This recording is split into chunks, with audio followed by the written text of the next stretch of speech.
igama esinikiwe emagameni onke elinamandla. Haleluya.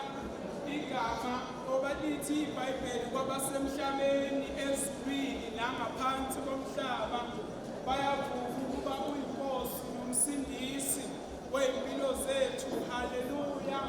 Lithi amadolo onke ayokhothama kulo igama, iy'bongo zonke ziyokhothama kulo igama esinikwe lona uJesu, igama lakhe esingaye namhlanje elithizwi uthi uluthi mawubekini lowo mqondo owawukuKristu Jesu. Haleluya. Sihlushwa yilowo mqondo-ke bazalwane owawukuKristu Jesu. Yingakho namhlanje silana yilowo mqondo esimi ngawo, akukho kunye esimi ngakho, ilowo mqondo. uJohane uthi njengoba uMose wayiphakamisa inyoka ehlane, kanjalo nendodana yomuntu imelwe ukuphakamisa. Sizophakamisa yena owayekhona ekuqaleni komhlaba, sizophakamisa yena osasekhona namhlanje. Incwadi yamaHebheru ithi uJesu izolo nanamuhla, yebo impela naphakade. Lento echaza ukuthi wayenguJesu umhlaba ungakabi bikho, nanamhlanje njengoba sisekhona usenguJesu. Ithi igazi lakhe lisemanzi, lisayihlanza izono zethu. Haleluya. Lachitheka eminyakeni eminingi eyandlule, kodwa nanamhlanje lokhu sisasinde ngalo. uJesu igama lakhe esingaye namhlanje bazalwane, uJesu igama lakhe. Bazalwane, ngizopha nami izwi lenkosi. Ngibonga nje umuntu ongikhombile. Sizopha izwi lenkosi lapha encwadini ngokaJohane chapter 18, ivesi ngizoqala ku-1 ugcine ku-5.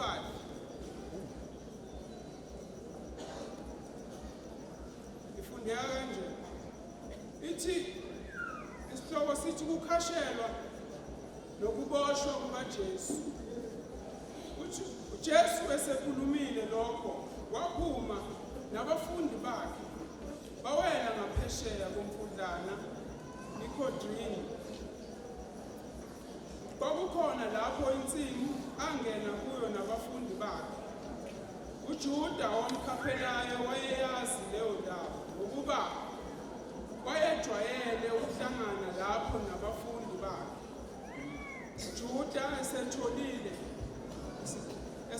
esetholile isikejana samabutho, izikhonzi zabapristi abakhulu nabaFarisi, wahamba nabo baya kuleyo ndawo bephethe izinhloli, izibani nezikhali. 4. Ngakho-ke uJesu ekwazi konke okuzamehlela, waphuma waya kubo. Wathi, nifunani? Nifuna bani? Baphendula bathi, uJesu waseNazaretha. Amen. Bazalwane, sithola incwadi la incwadi kaJohane. uJohane sizokhumbula ukuthi indoda eyayimemezela uJesu engakenzi, eyamemeza uJesu, ebiza uJesu lapha ekuqaleni. uJohane ithi ulizwi wayekhona ekuqaleni komhlaba, wayenguNkulunkulu futhi wayenguNkulunkulu. Uthi konke kwenza ngaye, uthi ngaphandle kwakhe akudalwanga lutho. Haleluya. Sizofunda la encwadini la chapter 18, sizothola la uJesu ezoboshwa khona, ezokhashelwa khona. Haleluya. Incwadi lana ikhuluma ukuthi uJesu ngokujwayelekile waphuma waya kubafundi bakhe, ngokujwayelekile wayehamba nabo abafundi bakhe. Amen. Uthi mayehamba nabafundi bakhe, kulabo bafundi bakhe kwakukhona uJuda. uJuda nguye owakhaphela uJesu. shuthi mabeya kuleyo nsimbi baya kuyo iKhebroni. uJuda wayeyazi nayo leyo nsimbi ukuthi ngoba wayengomunye wabafundi bakaJesu. Haleluya. Wayeyazi leyo nsimbi ukuthi sasijwayele ukuthi masihamba eyosifundisa uJesu sindlule endaweni eyinsimbi yaseKhebroni. Haleluya. Ngalelo langa kanti ilesikhathi uJesu ezokhashelwa ngaso. Kanti umuntu owahamba nabantu abazokhaphela uJesu kwakunguJuda owayekhona lapho. Bahamba ngokujwayelekile bazalwane, wafundisa uJesu ngokujwayelekile bese befika ke oJuda nalabo wayehamba nabo abazokhaphela uJesu. Lithizwi lapha unumber 4 ithi ngakho ke ekwazi konke uJesu okuzamehlela. Lento lechaza ukuthi lento eyenzeka esiphambanweni uJesu kwakungasiyona isurprise. Haleluya. Lento echaza ukuthi konke ukubethela kwakhe esiphambaneni wayekwazi ukuthi kuzokwenzeka kuye. Haleluya. Wayazi ukuthi ukuthwesa kwakhe umphele wameva kuzozalwa ibanga. Haleluya. Wayazi ukuthi ukuhlatshwa kwakhe ohlangothini kuzosinda abantu. Haleluya. Imessage engifuna ukundlulisa namhlanje kubazalwane ukuthi uJesu esimkhonzayo uyakwazi konke okuzokwenzeka. Wakwazi konke okwenzeka kuye before kwenzeka kuye.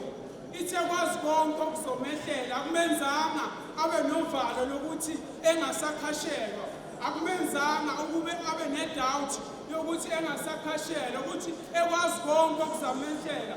Waqhubeka wama wathi nifuna bani? Bathi sifuna uJesu waseNazaretha. Haleluya.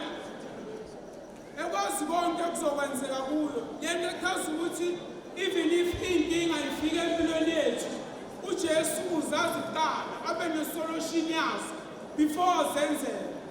uJesu wazi konke. Incwadi ithi wasazi singamahwili ezindlu zaboma wethu. Uthi uNkulunkulu wendlela neqiniso. Uthi ngazi izolo lakho ongalazi. Namhlanje ngizomemezela ukuthi uJesu lo wazi konke ngempilo yethu. Wazi konke ngekusasa lethu. Kunento lapha esehamba naye uJesu beya naye esiphambanweni. Baqala bamnikeza uPilato. uPilato uyambuza ukuthi yini icala lalomuntu engizombethela esiphambanweni. Bayambuza bayamphenya ngayo yonke imibuzo kodwa bemthola engenaqala. Ukumthola kwakhe engenaqala akuzange kusavimba ukuthi ahambe ayobethela esiphambanweni. Kodwa baqhubeka bayombethela esiphambanweni ngoba wayazi ukuthi kuzosinda abantwana bakhe, kuzosinda ibandla lakhe. Namhlanje ngizomemezela ukuthi uJesu lo esimkhonzayo, uJesu lo owahlatshwa ohlangothini, wazi konke okwamehlela, wazi konke ikusasa lethu, wazi konke ibumba lethu. Amen.